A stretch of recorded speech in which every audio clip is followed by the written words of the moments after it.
Es muy chiquitito, es un medicamento muy pequeñito. La verdad es que en estos pequeñitos no tendrán ningún problema. Nos dice además considerable opresión, con dolores torácicos que empeoran a la presión, el reposo y mejoran con el movimiento. Pues ahí lo pondremos, ¿no? En síntomas, dolor torácico, considerable opresión. Entonces, este, aquí, ¿no? Disnea. Lo de la diplopia no es tan, no tiene que ver pues con lo respiratorio, entonces eso a lo mejor no lo ponemos. Y ya. Miren, aquí nos dice que es su principal indicación es para la insuficiencia respiratoria con dificultad para la expectoración en personas de edad, ya sea en bronquitis crónica, enfisema, asma, en presencia de una paresia bronquial importante con supuración. Ammonium sulfuratum, antimonium sulfuratum aureum puede estar también, bueno, esa ya es otra. Aquí por ejemplo, fíjense, lo del antimonium sulfuratum aureum puede ser una relación medicamentosa, ¿sí? Entonces, cuando existe paresia bronquial con supuración, ¿sí? Entonces, es chiquitito, entonces ya, se acabó, fue CNG.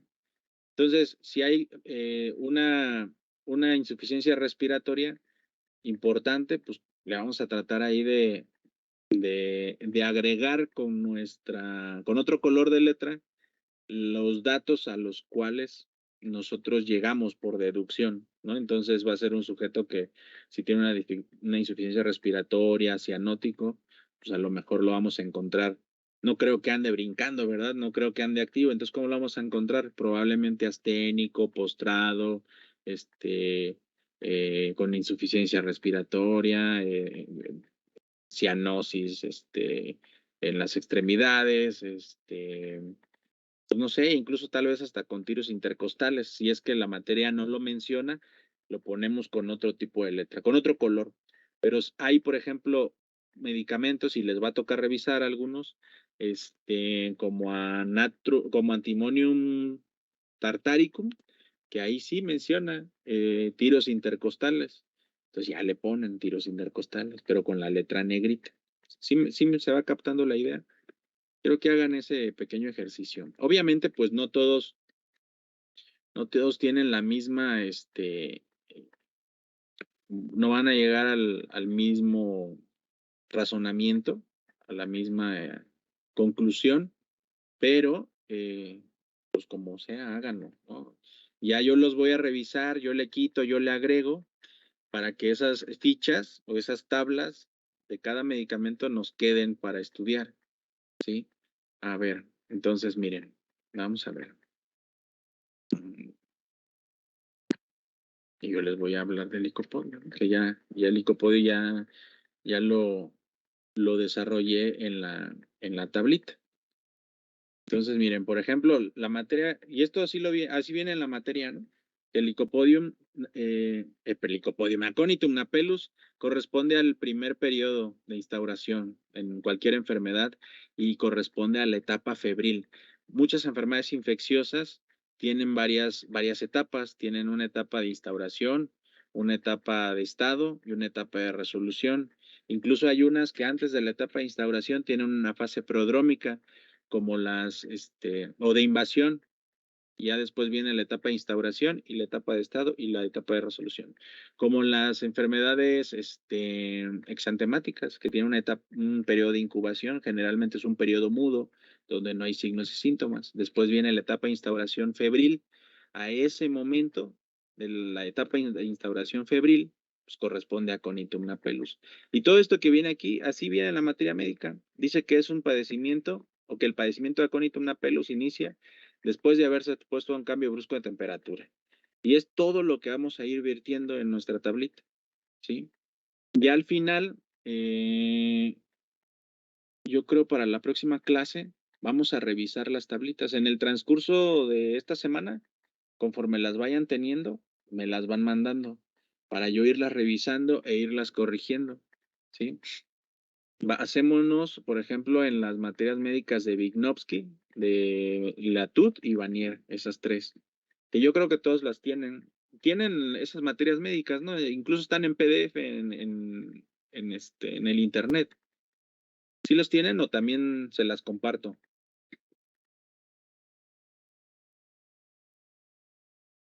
Yo ¿no? tengo las 3, doctor. Si ¿No quiere, las yo se tienes? las sí, sí las tengo, ¿Sí? se las puedo compartir si gustan. Bueno, está bien. Entonces, aquí la compañera nos va a hacer el favor. Entonces, miren, ¿cuál va a ser el ejercicio? Vamos a hacerlo como si no supiéramos nada de acónito napellus, ¿va? Entonces, esto que está aquí está en las materias médicas. Entonces, vamos a hacer el ejercicio de irlo analizando, de ir pensando, de ir imaginando cómo es ese paciente, ¿sí? Entonces, aquí ahorita no sabemos nada, es la primera vez que vamos a leer acónito napellus.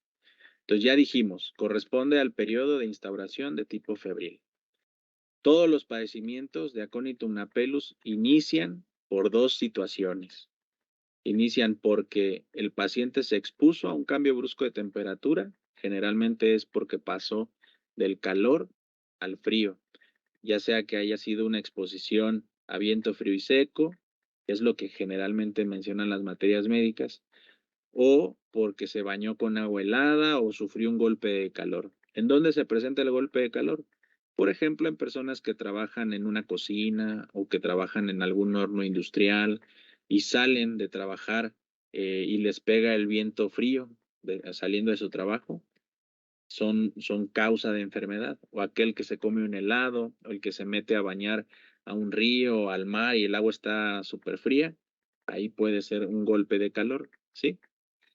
La otra razón por la que desarrolla padecimientos el paciente de acónito napellus es porque tiene un súbito susto, ¿sí? Un miedo súbito por algún, no sé, cualquier situación, un accidente, un asalto, este, no sé, cualquier situación, ¿no? Que en donde el paciente se espante, puede llegar a generar un cuadro de aconitum napellus. Y fíjense, aquí es bien interesante porque eh, por ahí algunas materias médicas lo mencionan, pero no todas. Cuando encontramos nosotros un trastorno por susto, muchas veces no vamos a encontrar la sintomatología característica con napellus. Ahorita me voy a regresar y se los explico. ¿Cuál es esa sintomatología característica? Bien, dice la materia médica que los síntomas y signos de aconitum napellus se manifiestan con una rapidez extrema. Inicia muy rápido. Y aparte de que inician muy rápido, hay violencia en su instauración y en violencia en su intensidad. Son síntomas muy severos. Entonces, dice la materia médica que aconitum napellus es un medicamento de inicio súbito y violento, ¿sí? Y es muy rápido. El paciente de aconitum napellus, generalmente niños o personas atléticas, vigorosas, deportistas, están bien en este momento y en cuestión de media hora ya están ardiendo en fiebre.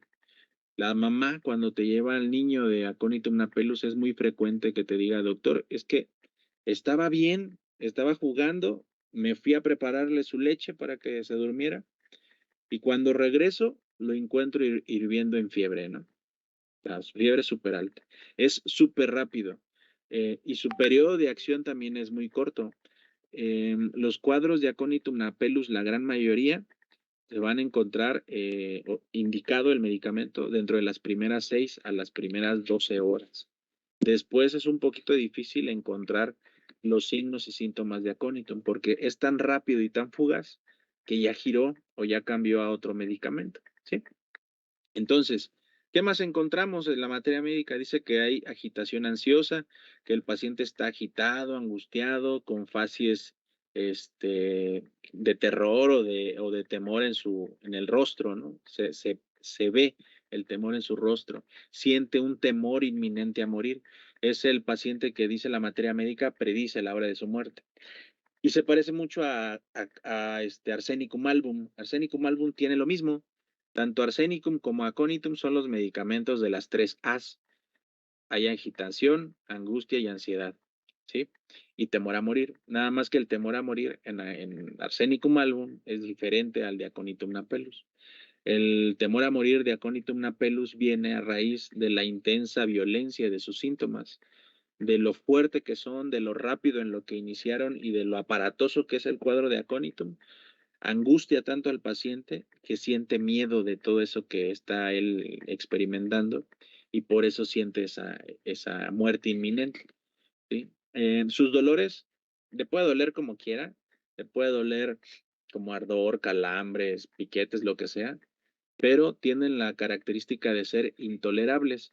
Por ahí algunas materias médicas dicen que el dolor es neurálgico, es como de una descarga eléctrica. A veces lo describe como dolores fulgurantes, pero la característica es que son intolerables. Se acompañan de una sensación de hormigueo en la zona afectada. Incluso esa sensación de hormigueo puede estar presente antes de que se presente el dolor, en la zona en donde se va a manifestar el dolor. Esto está resumido, pero así viene en la materia médica. Ustedes lo revisan y así lo van a encontrar. Bien. ¿Qué más? ¿Cómo es la fiebre de aconitum napellus?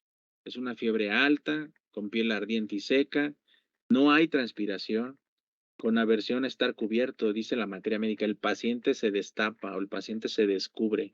Y esto es muy frecuente en los niños. Las mamás luego son muy afectas a ponerle ahí, a cubrirlo y el niño se descubre, se saca las calcetas, etcétera, porque se siente mal. Y ahí va la mamá a ponerle el mameluco, ¿no? ¿Qué más? Dice la materia médica, hay sed intensa de grandes cantidades de agua fría. Pues es un síntoma general. Yo lo pondremos en el área de síntomas generales. Pulso extremadamente rápido. Acuérdense de la fiebre. Por ser fiebre, hay liberación de muchas sustancias inflamatorias que inhiben el apetito, elevan la frecuencia cardíaca, etcétera. Entonces, casi todos los medicamentos con indicaciones durante la fiebre, pues van a tener el pulso elevado, el pulso rápido. En donde va a variar es, por ejemplo, en la intensidad del pulso. Ahorita más adelante lo describe, pero el pulso aconitum napellus es rápido, duro, lleno, fuerte, rebotante, al igual que el de belladona. Ajá. Estamos en respiratorio y entonces encontramos que aconitum tiene tos corta y seca, no hay expectoración, a veces el enfermo se queja de dolores intercostales intensos, no se puede acostar sobre el lado doloroso, está inflamado, doloroso. Dice que es frecuentemente utilizado en niños, en personas vigorosas, esténicas, atléticas, casi siempre bastante jóvenes. Y entonces llega el momento, bueno, las agravaciones y las mejorías, ¿no? Agrava por el frío, después de enfriarse, estando cubierto durante la fiebre, hacia la medianoche, mejora cuando aparece la sudoración, destapándose, y por ahí en la materia médica ustedes leen al momento de revisar acónito que dice que cuando el paciente está acostado se siente peor, debe de mantener la cabeza levantada o estar sentado con la cabeza elevada, porque si está acostado con la cabeza horizontal o más baja que el resto del cuerpo, toda esa sangre se va a la cabeza y él agrava. Entonces mejora estando en reposo con la cabeza elevada. Y eso lo dice la materia médica, no me lo estoy inventando. Mejora por el calor, por calentarse y por el aire caliente. Todo esto viene en la materia médica. Y entonces cuando hacemos nosotros nuestro ejercicio, y eso es lo que ustedes están en clínica terapéutica homeopática, ya el estudio de los medicamentos ya lo hicieron en otras materias, tanto la materia médica, la farmacodinamia solita como la farmacodinamia comparada. Entonces aquí en la clínica terapéutica homeopática, pues ya es ya con el paciente, ¿sí? Ustedes tienen que empezar a comprender cómo vamos a encontrar en la consulta, en el consultorio, en el hospital, a un paciente con determinada patología. Por eso es que quiero que hagan ese ejercicio, tratando de pensar cómo yo me voy a encontrar un paciente. ¿Qué me va a decir él? ¿Cuáles van a ser sus signos, sus síntomas? Pero al mismo tiempo, ¿qué puedo yo observar en ese paciente que está con determinado diagnóstico al momento de que yo lo explore?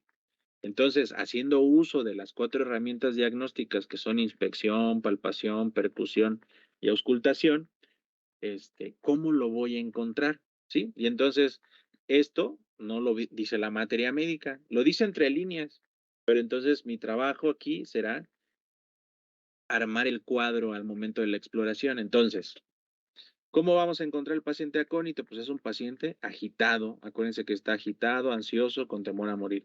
Es un paciente agitado, incluso con expresión ansiosa, ¿no? Y eso se reporta en la historia clínica. Paciente masculino, tantos años de edad, que acude, no sé, a urgencias, refiriendo tal cosa, ¿no? Refiriendo que acaba de sufrir asalto en el Metrobús cuando se dirigía a su casa, un asalto a mano armada, ¿no? Por ejemplo. A la exploración física, sujeto consciente, ya saben, toda la letanía, ¿no? Orientado, bla, bla, bla, con expresión ansiosa. Y eso lo colocamos en la historia clínica. Entonces, aquí también lo vamos a hacer, ¿no? Paciente agitado, no, obviamente no todo, sino lo significativo. Paciente agitado, con expresión ansiosa. Entonces yo lo reviso, le tomo signos vitales antes de la exploración, acuérdense, antes de la exploración son los signos vitales. Entonces, taquicárdico, ¿sí? Hay pulso rápido. Al tocar el pulso, es un pulso duro, tenso, y es posible, y así viene en la materia médica, que sean pacientes hipertensos, que durante esa fase se eleve la presión arterial. Entonces, hipertensión arterial, ¿no? No le pongo cifras porque pues no tiene caso, pero sí ponerle que es un paciente que en ese momento pues va a tener la presión elevada. Ok, y entonces ya lo vi, ya le tomé signos, le tomé temperatura, entonces hipertermia, hay fiebre, toco, la piel está seca, caliente, no hay transpiración, se observa roja en algunas partes. ¿En qué partes? Pues en la cara, al momento de acostarlo y explorarlo, se pone pálido, ¿no? Esa palidez es muy fugaz, pero bueno, la colocamos. O al ponerse en pie, palmas de las manos calientes.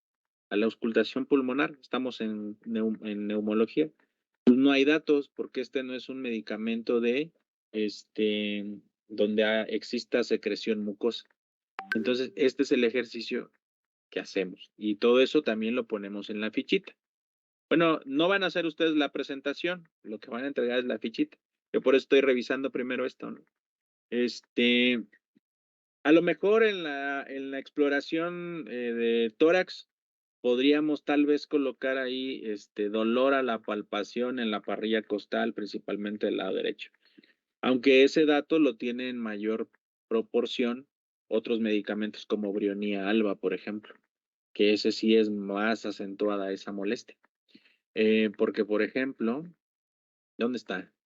Aquí está. Dice, a veces el enfermo se queja de dolores intercostales intensos, no se puede acostar sobre el lado doloroso. Esa molestia se presenta cuando se compromete la pleura, por ejemplo, en una neumonía, que ya se compromete la pleura y se inflama, hay una pleuritis, duele y es muy intenso, o cuando hay mucha tos, que ya de tanto toser duele la parrilla costal, pero no es tan característico de aconitum napellus, por eso no lo coloco aquí. Es mucho más característico de otros medicamentos. Ahora que si la materia médica que ustedes revisan lo marca como de gran valor, pues lo colocan, ¿sale? Y ya lo discutimos. Yo de todas formas, como les dije, los vamos a revisar. ¿Qué más nos dice la materia médica? Dice, es de acción breve dentro de las primeras 6 a 12 horas, suspender, y esto sí lo menciona la materia médica, suspender su administración cuando aparece la transpiración, nunca presenta supuración. Y esos son datos que yo los pasé a las notas, otros datos para la prescripción y el diagnóstico. Yo le llamo datos o claves terapéuticas, ¿no? Porque, por ejemplo, me llega mi paciente, veo que es de aconitum, le administro aconitum, pero hay una indicación que nos dice la materia médica, ¿sí? Suspender su administración cuando aparece la transpiración. Y entonces yo le tengo que decir a mi paciente, señora, cuando su niño empiece a sudar, le suspende el aconitum, ya no se lo dé, ¿vale? Y eso yo lo pongo en mis recomendaciones generales. Claves diagnósticas, pues nunca presenta pus. Si yo encuentro un cuadro en donde el paciente, no sé, tiene un absceso y la zona está roja, caliente, seca, el paciente está con fiebre, etcétera, etcétera, etcétera, pero es a raíz de ese absceso que hay pus, pues no es aconitum, porque aconitum no causa ni secreción ni exudación de ninguna mucosa o en este caso la exudación de las serosas. No existe. es un medicamento seco. Cuando ya existe secreción de la mucosa o exudación de una serosa, ya podemos hablar de otros medicamentos, pero acónito no es. Y eso es una clave importante para la práctica clínica. ¿Por qué? Porque si yo reviso un paciente y hay supuración o la mucosa tiene ahí pus, está supurada en alguna parte, inflamada y supurada, pues no es acónito, ¿sí? A veces cuando empezamos, llegan los pacientes y nos empezamos a confundir con los síntomas y decimos, chin, es que pudiera ser de acónito. Pero si nosotros nunca le tomamos o le prestamos atención a ese dato de que acónito nunca presenta supuración y el paciente tiene pus, pues le vamos a dar acónito y lo vamos a agravar. Y eso sucede y es bien fácil. Entonces, ese tipo de datos importantes que nos sirvan para el diagnóstico, para la prescripción o para la evolución del paciente, los vamos a anotar.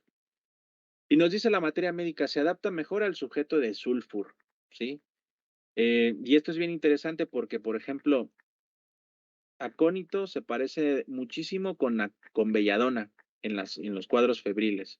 Se parecen, pero si ya una vez que se estudian, uno se puede dar cuenta de que son completamente diferentes, ¿sí? Por ejemplo, ambos son fiebres secas, pero por ejemplo, acónitum es totalmente seca y belladona es seca, pero transpira en determinado momento o es seca, pero transpira de las partes cubiertas, ¿sí? Acónito no transpira, es totalmente seco, hay una oclusión total de los poros, ¿sí? No hay sudoración. Y entonces se parecen acónito y belladona, pero el paciente de acónito, el niño, por ejemplo, tiene fiebre y se mantiene activo. Acuérdense que está indicado en sujetos vigorosos, esténicos. Esténico es lo contrario de asténico. Entonces, el asténico está debilitado y el esténico está muy vigoroso. Entonces, son sujetos que incluso durante la fiebre se mantienen activos.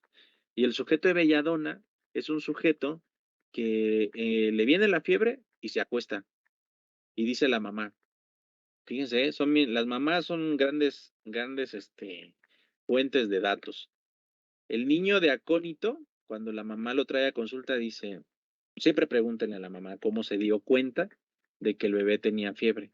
Y les va a decir, pues la verdad ni cuenta me había dado, doctor. El niño andaba corre y corre y de repente lo fui a abrazar o le dije que viniera, me vino a abrazar y lo toqué y estaba hirviendo. ¿Sí? Son fiebres muy altas. Ese es el de acónito. Y el de belladona, las mamás le preguntan a ustedes, ¿cómo se dio cuenta de que su niño tenía fiebre? Dice, pues luego me di cuenta, doctor, porque es un niño muy activo y de repente lo vi y estaba acostadito, que ya se quería dormir. Incluso la tele la apagó, la tablet la apagó, no quería jugar, se durmió y lo fui a ver y tenía fiebre. Entonces, el de belladona se debilita, se vuelve asténico, el de acónito no. Y entonces, cuando nosotros vemos belladona, dice la materia médica, belladona está indicada mejor en el sujeto de calcárea carbónica y aconitum napellus está mejor indicado en el sujeto de sulfur. Y entonces vamos y revisamos sulfur y nos damos cuenta de que el sujeto de sulfur es un sujeto activo que sí tiene periodos de debilidad y desfallecimiento a las 11 de la mañana, con mucho apetito, etcétera, pero generalmente dice la materia médica, son sujetos que no pueden estar de pie en el mismo lugar durante mucho tiempo. Necesita estar moviendo las piernas constantemente, bla, bla, bla. O sea, es un sujeto que está en constante movimiento. Y leen calcárea carbónica y entonces se encuentran que es un sujeto lento, pasivo, que se agota fácilmente, etcétera, ¿sí? Y ven ahí esa correlación con sus medicamentos de fondo. Entonces esos, pues son en este caso, pues son datos para el subtipo morfológico, el tipo sensible. Se adapta mejor a sujetos de sulfuro, principalmente indicados en niños vigorosos, esténicos, en atletas, etcétera, etcétera, etcétera, ¿no? Y luego la materia médica nos dice, por ejemplo, estos datos que ya los leímos en la ficha que les enseñé. A lo mejor empecé al revés. Debí haberles mostrado primero lo que la materia médica dice. Pero bueno, no importa. Sí, la materia médica nos dice que es posible que la indicación de belladona siga después a la indicación de sulfuro. ¿Qué quiere decir esto? Que no necesariamente el paciente les va a llegar en la etapa más temprana de enfermedad. A lo mejor ya les llegó a los 2 o 3 días. Y cuando ustedes empiezan a tomar la historia clínica, en el momento actual va a traer datos de belladona. Y siempre pregunten, oiga, bueno, y no es de homeopatía, es de cualquiera. De la alopatía también lo debería ser así, es la medicina, ¿no? ¿Cómo inició? ¿Qué síntomas, con qué síntomas comenzó? ¿Cómo evolucionó? ¿Qué tomó? Entonces, vamos viendo que el cuadro de hace 3 días es diferente al cuadro actual. Y entonces nosotros vemos el cuadro de inicio y nos dimos cuenta que ese cuadro fue en su momento Aconitum napellus. Y actualmente, pues es un cuadro muy probablemente de belladona. Sí, pudiera ser, pero nunca se dan juntos, ¿eh? Nunca jamás se administra junto belladona con aconitum. Son medicamentos diferentes. Ahora, ¿qué otro medicamento puede seguir muy bien a un paciente de acónito en etapa inicial o que a lo mejor no lo alcanzamos a agarrar bien en acónito y ya nos está migrando, ya está cambiando el cuadro? Pues es la brionía. Acuérdense, la brionía como es un sujeto con tendencia a la sequedad de mucosas, exudación de serosas. Entonces, acónito empezó seco, ¿sí? Se profundiza la enfermedad, se afecta la caja torácica, pulmones, pleura, y la pleura puede empezar a exudar, y ahí es donde brionía está indicada. Tiene los dolores como cuchillos, dolores lancinantes, punzantes, principalmente del lado derecho. La tos sigue siendo seca, así como empezó o pudiera haber iniciado con acónito, se acentúa ya la tos seca embrionía, el dolor de cabeza estallante que tiene que sujetar fuertemente la cabeza para no sentir el dolor o se amarra la cabeza, etcétera. Entonces, estos datos son importantes para la clínica. Acuérdense, su materia es clínica. ¿Y por qué son importantes? Pues por lo que les comento, ¿no? Al momento de hacer la historia clínica vemos que fue de acónito y ahorita lo estamos viendo que esa bronquitis ahorita ya no está en la etapa febril, ya la fiebre ya pasó y el paciente ahorita lo encontramos con tos seca, abundante, dolor de cabeza, sed intensa, eh, este, ya interrogamos los signos y síntomas y vemos que la cefalea es punzante, que agrava el menor movimiento, al agacharse, al girar, mejora estando inmóvil, el menor movimiento le incrementa el dolor de cabeza, mejora con la presión fuerte, la tos es seca, se presenta principalmente al momento de hablar, al momento de reír, mejora con pequeños sorbos de agua fría. eh, Hay dolor del lado derecho en la parrilla costal, el paciente sujeta su tórax con ambas manos para poder toser, porque el mínimo movimiento de la caja torácica le genera dolor punzante, intolerable. En la radiografía podemos ya empezar a lo mejor ver ahí algunas pequeñas colecciones en el ángulo costodiafragmático, no sé, por reforzamiento de la imagen pleural, algo así, ¿no? Que nos habla de que a lo mejor la pleura pues ya está comprometida. Y son datos de Brionía alba. Entonces, estos datos de las relaciones medicamentosas pues son importantes para ustedes, porque acuérdense, la salud y la enfermedad son fenómenos dinámicos en constante cambio, en constante movimiento, y mucho más lo son las enfermedades crónicas. Una bronquitis, una bronquiolitis, que tiene un periodo de entre unos 8 a 12 días, desde que inicia hasta que termina. En la etapa en la que nosotros lo encontremos al paciente, en la que lo revisemos, van a ser medicamentos distintos, pero de acuerdo a la historia natural de la enfermedad, en cada etapa, si nosotros lo agarramos muy temprano, pues serán unos brionía, belladona, perdón, acónito, belladona, tal vez apis melífica en la etapa febril. Más adelante, de acuerdo a cómo evolucione, pues ya estamos viendo aquí que brionía, un cuadro de acónito lo podemos encontrar que evoluciona hacia un cuadro de brionía, tal vez hacia un cuadro de apis. Más adelante, si esto evoluciona mal, pues a lo mejor un cuadro de ferrum fosfórico o de fósforus, por ejemplo, ¿sí? Entonces todo esto, pues es importante para la clínica. Aquí lo triste de estos últimos semestres es, por un lado, el tema de los paros y por otro lado, la falta de práctica clínica en la clínica, porque es ahí donde nosotros vemos todo esto. Entonces, a mí desde el semestre pasado, pues a mí me dicen, oye, doc, pues pues no va a haber clínica, va a ser a consideración de los chavos, ¿no? Y entonces digo, bueno, la clínica, la bajar al consultorio, ver pacientes, independientemente de que a lo mejor no todos los que nos lleguen sean de respiratorio, pues uno que otro sí nos va a llegar, y si no nos llega, es pues lo que nos llegue. Y por eso es muy enriquecedora la clínica con el paciente, porque hacemos nuestra historia clínica, estudiamos sus antecedentes, nos damos una idea más o menos de cómo es se llama su estado mórbido, ¿sí? O su carga miasmática, pues si le quieren llamar de otra forma. Y vemos cómo empezó su cuadro, cuánto tiempo lleva con él, cómo inició, cómo lo ha tratado, cómo ha evolucionado, qué cambios ha habido. eh, Todos esos datos, y esa es lo bonito de la clínica, porque yo les pregunto después de tomar el caso clínico, les digo, a ver, ya vimos al paciente, ¿qué medicamentos se les vienen a la cabeza? Y pues es bien bonito porque todos empiezan, no, pues yo belladona, no, pues yo acónito, no, pues yo apis, ¿no? Y empezamos a tomar nota, a ver, acónito, belladona, apis. A ver, ¿tú por qué dices que belladona? No, pues es que a mí me llamó la atención porque trae fiebre muy alta y trae la piel seca y caliente.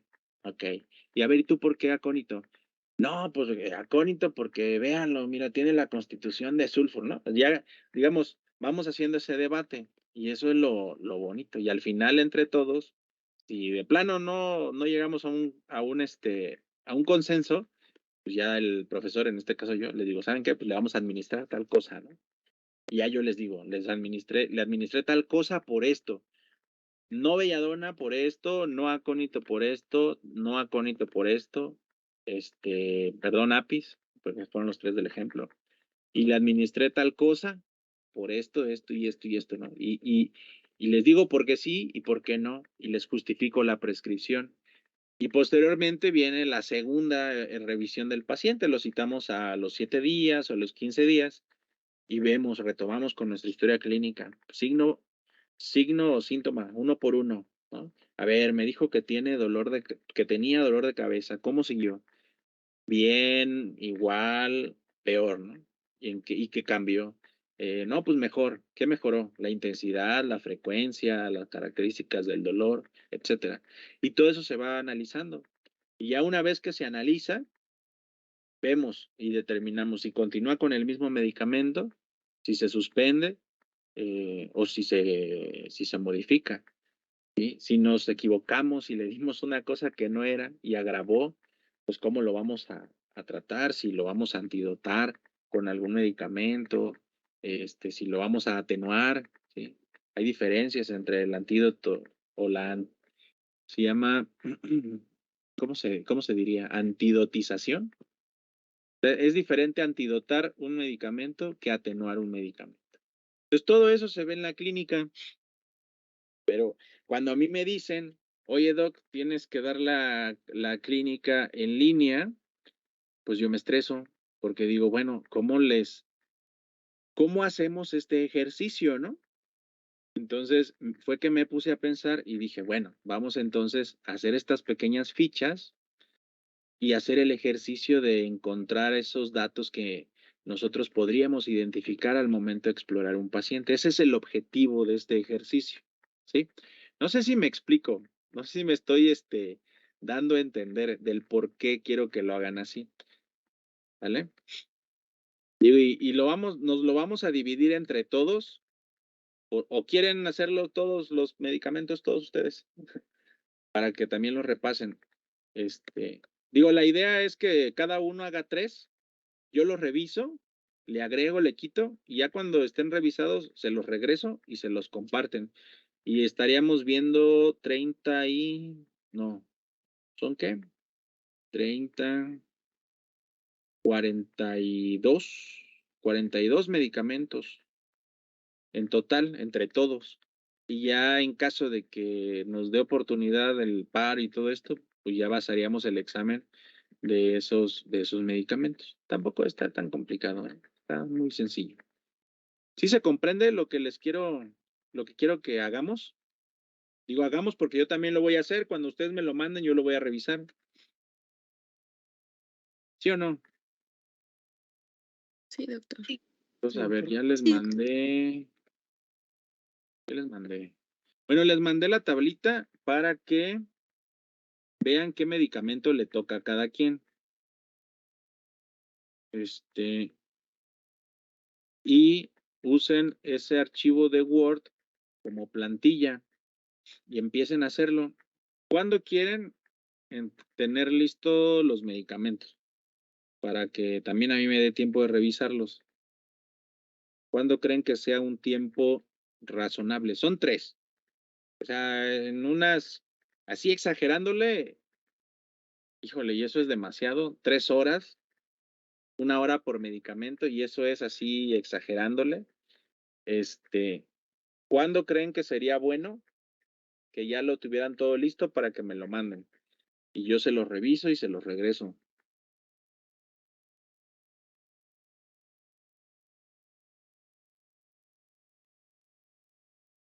Piénsenle, piénsenle.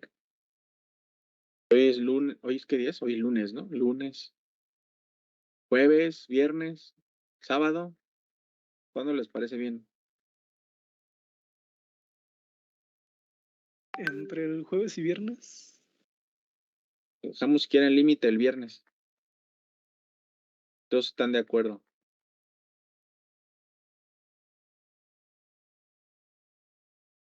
Eso Sí, serían, doctor. ¿sí? Son 3 medicamentos por persona. Y miren, y esto a manera la verdad es que esto ya es para ustedes, pero sí revísenlo. Bronquitis, bronquiolitis, neumonía y asma. Así sencillo. Estas son unas infografías que hay allí en el internet.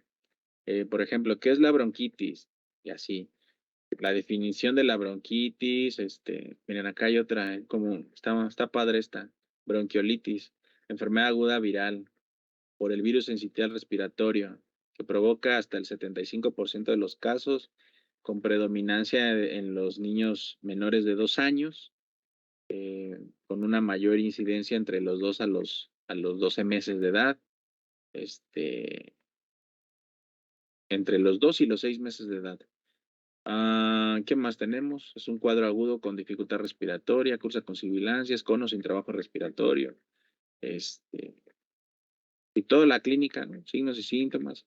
Pero eso, háganlo un pequeño resumen así chiquitito para que sepamos por qué. No, es que no nos va a dar tiempo. No hemos tenido. Lo que pasa es que yo acostumbro luego en los exámenes meterles preguntas, pero nos vamos a enfocar a los puros medicamentos para que no haya bronca. Porque luego, por ejemplo, en los exámenes les pongo preguntas relativas a la enfermedad. Les pregunto, por ejemplo, la etiología más frecuente en la bronquiolitis es, y ya les pongo ahí 3, 4 opciones, ¿no? El parainfluenza 1 y 2, virus sincitial respiratorio, Haemophilus influenza, eh, no sé, COVID, ¿no? Coronavirus, SARS-CoV-2, etcétera, ¿no? Y ahí eligen la respuesta correcta. De repente les pongo ahí preguntas sobre el cuadro clínico, eh, sobre neumonía, la diferencia entre una bronquitis y una bronquiolitis, no sé, pero eso lo hago cuando nos da tiempo. Aquí no nos está dando tiempo, pero de todas formas hagan su pequeño resumen para que entonces puedan ustedes ver qué datos hay en la bronquitis, qué datos hay en la bronquiolitis, en la neumonía y en el asma. ¿sí? Para que cuando revisemos el medicamento, pues podamos identificar si el medicamento está más indicado en el asma, en la bronquitis, en la bronquiolitis. Porque no todos. Por ejemplo, el antimonio tartárico es un cuadro 100% pulmonar. Sí, es un cuadro eh, con alta cantidad de secreciones, de estertores, de sibilancia, cianosis, el paciente está extremadamente debilitado. No lo vas a encontrar en un cuadro agudo, en una bronquiolitis. Además, las bronquiolitis pues no tienen esa sintomatología, es diferente, es la tos, la fiebre, ¿sí? Por eso es que les pido que, o sea, los invito a que sí también lo lean. Y que no se les olvide, si al momento de revisar su medicamento y querer hacer la tabla no hay algún dato, pues no lo ponen. Pero si consideran que pueden encontrar algún signo o síntoma al momento, bueno, algún signo, mejor dicho, al momento de la exploración física, pues lo ponen ahí con otro color de letra, ¿sí? Para saber qué es de ustedes, que ustedes llegaron a esa conclusión y ver si podemos enriquecer los datos de ese medicamento. ¿Sí me explico? ¿Yo no? Bueno, entonces vamos a hacer esa tarea y la vamos a... traten de hacerlo lo mejor posible. Revisen, le digo, esas 3 materias médicas, Lichnowsky, Latude y Vanier. En ese orden. Básense primero en Lichnowsky, luego en Latude y al final en Vanier. Si no encontraran algún medicamento, me dicen y yo les digo en qué otra materia lo pueden buscar. Y traten de hacerlo lo mejor que se pueda.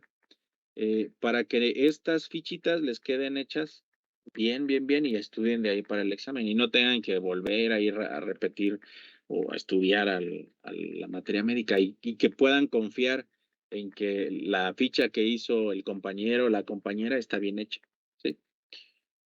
Pues nada más, no vamos a ver nada más el día de hoy, vamos a hacer esas fichitas y al final nos las compartimos. Me las mandan el día viernes, dijimos, me las mandan ahí por el WhatsApp, sí, esas 3. Ya sea que me las manden en un solo archivo o me las manden en archivos diferentes. Ya yo las reviso entre el viernes, sábado y el domingo, se las estoy devolviendo con algunas observaciones. Ya yo le quito, le agrego, ¿sale? Y de ahí estudiaremos para el examen. ¿Queda claro? Doctor, ¿se las vamos a enviar por WhatsApp? Sí, por WhatsApp me las mandan, ya yo las descargo en mi computadora. Y de ahí vamos a Ok, estudiar. gracias. Y yo ahí estoy seguro que va a haber datos que no los van a poner. Yo se los pongo, yo las complemento, ¿vale? Sale. Entonces, pues hasta aquí sería todo, chavos. Realmente la clase nada más fue para explicarles qué íbamos a hacer. ¿Mm? Sí, doctor, muchas gracias. Dale, pues ahí estamos en contacto. Cualquier Gracias. duda o pregunta, con toda confianza me mandan un mensaje. Cuídense mucho. Hasta luego. Gracias, igualmente. Gracias, doctor. Gracias, doctor.